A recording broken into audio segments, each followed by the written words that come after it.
The following cartoon video is intended for entertainment purposes only. Any resemblance to real persons, living or dead, is purely coincidental.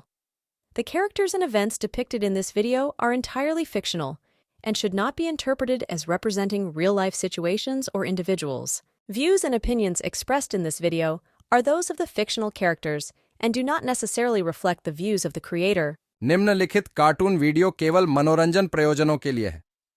वास्तविक व्यक्तियों, जीवित या मृत, से कोई भी समानता पूरी तरह से संयोग है।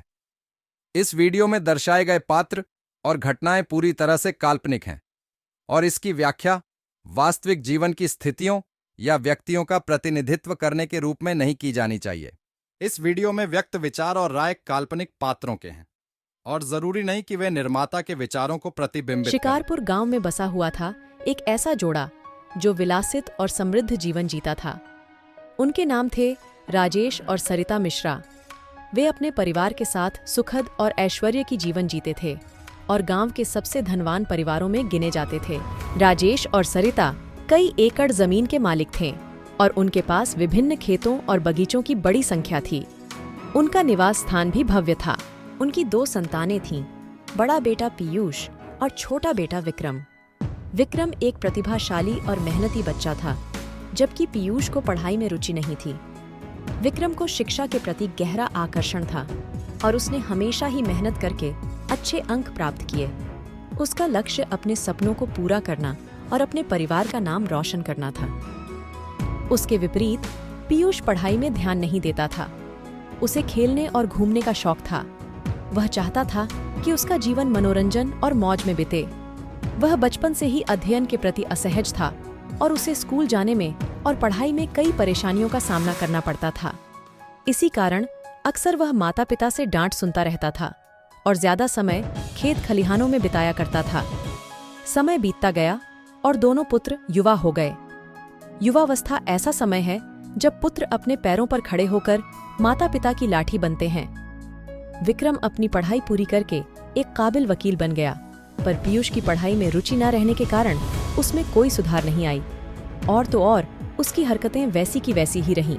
चूंकि उनके पिता की अभी भी गांव में बड़ी इज्जत थी, इसलिए समय रहते पिताजी ने पहले बड़े बेटे पीयूष की और छोटे बेटे विक्रम की शादी धूमधाम से करवा दी।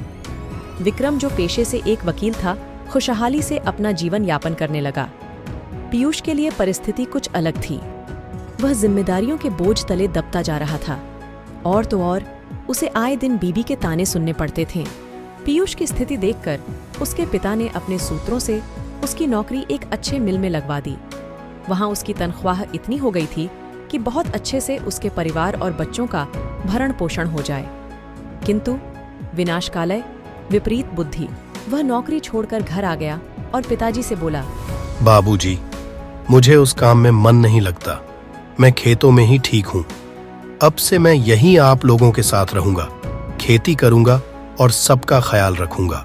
ऐसा सुनकर उसके पिता नाराज हो गए, पर अब क्या ही कर सकते थे। वह नौकरी तो हाथ से जा चुकी थी। राजेश में अब इतनी शक्ति नहीं थी कि वह पीयूष के लिए दूसरी नौकरी का प्रबंध कर सके। उसने अपने पुत्र से कहा, ऐसा करके तुमने अपने और अपने परिवार के लिए जीवन भर के दुख और पीड़ा को निमंत्रण दे दिया है। पिताजी की बातों को नजरअंदाज कर पीयूष अगले दिन से खेतों में जाने लगा। कुछ दिन खेतों में काम करने के बाद उसे यह एहसास हुआ कि वह नौकरी खेती के मुकाबले ज्यादा आरामदायक थी। छोटे भाई का ऐश्वर्य देखकर पीयूष को ईर्ष्या होने लगी, पर अब कुछ नहीं हो सकता था। कुछ वर्ष बीत गए। विक्रम के पिता वृद्धावस्था के कारण चल बसे। विक्रम अपनी पत्नी और 2 बच्चों के साथ सुख से रहने लगा। पीयूष के परिवार पर गरीबी छा गई। दोस्तों, हम अपने मेहनत और बुद्धि से कुछ भी हासिल कर सकते हैं, बशर्ते हम आलस्य को छोड़कर अपने लक्ष्य पर ध्यान लगाएं। हमारे द्वारा किए गए कार्य ही हमारे आने वाली पीढ़ी का भविष्य तय करती हैं। तो सवाल अब यह है कि हमें किसके जैसा बनना है, पीयूष के जैसा न्याहती कामचोर या विक्रम की तरह मेहनती।